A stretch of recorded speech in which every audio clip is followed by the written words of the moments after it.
if I didn't give him money, he was going to ensure everything went wrong for me. And I was already very traumatized by what had happened to me with the rapists and the kidnappers, and I didn't respond very well to threats and intimidation from a man.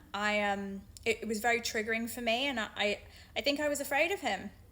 Honestly, I don't know at what point I became afraid of him, but I was afraid to say no to him, and I was afraid of angering him because I'd seen his temper and I'd heard him tell stories about other people whose lives he'd ruined. So I did get lawyers involved, and then my lawyer said, you know what, just pay him off, just offer him a big chunk of money to go away and get him to sign something saying that he won't contact you again.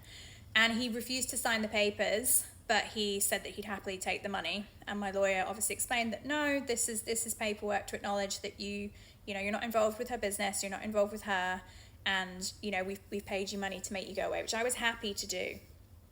Anyway, he refused and stopped responding to my lawyer, and a few months after that we found out that he had opened his own company that was identical to mine, with almost the same name, the same menu, the same options, and apparently he had got his own investor for this. So it looks like what he may have done is use that time getting close to me to potentially take as much money from me as possible, get all the business insider information from me, my business plan, my P&L, my strategy, and then I guess if my business is sabotaged because the money has been drained and I'm traumatized from, coercive control and threats and all this intimidation, then you can just take all of that to your own investor and claim that it's your business.